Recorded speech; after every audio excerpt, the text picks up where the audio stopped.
Picture this for a moment. One royal slips quietly into the night, unseen, unbothered, and leaves without a ripple. Another arrives with motorcades, cameras, choreography, and grievance in tow. And in that contrast, so British, so restrained, so devastatingly polite lies the real problem. Prince Harry never saw coming. Now, good morning, chums, bear with me, because the road to this truth wanders, as British conversations do, through toast, marmite, and the curious comfort of small domestic rituals.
There is an old British belief that the loudest person in the room is really the most confident.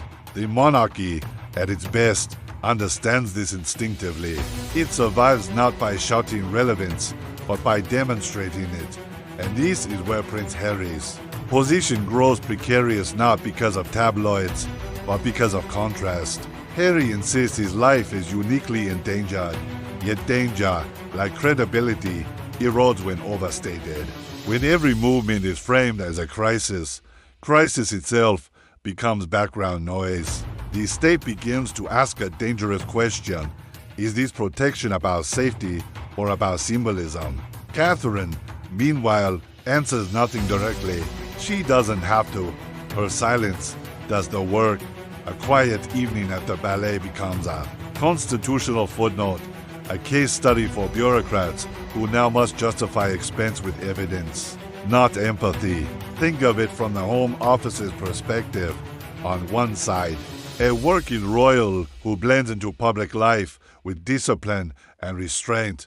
On the other, a former royal whose presence generates headlines before he even arrives. One minimizes risk by reducing attention, the other amplifies attention and then cites it as proof of danger. This is not cruelty. It is cause and effect. Harry's campaign for restored security was always going to collide with reality.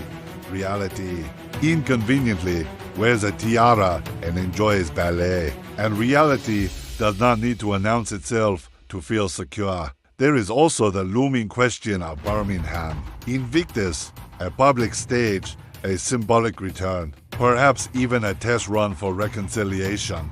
But security decisions ripple outward. They shape attendance, optics, and excuses. Already, the whispers begin. If conditions are not perfect, the reasons will be plentiful. Cities will be too rough, bins uncollected, threats exaggerated, absences explained. Yet the public notices patterns. They always do, and patterns harden into perceptions. Catherine's evening out did not humiliate Harry. It didn't attack him. It simply exposed the weakness in his argument.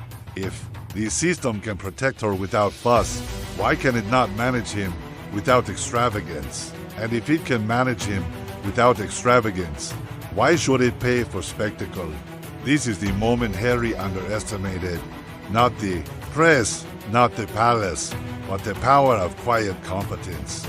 The monarchy has endured for 1,000 years, because it understands something fundamental. Dignity is economical. It costs less, provokes less, and survives longer.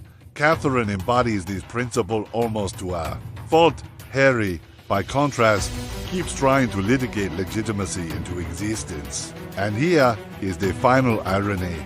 In trying to prove he needs more protection, Harry may have proved he needs less, or at least that he does not deserve more than those who ask for nothing extra at all. So we return to where we began. One royal slips in unnoticed, nourished by restraint, like a thin slither of Marmite on toast. Another spreads it thick, wonders why people recoil, and blames the bread.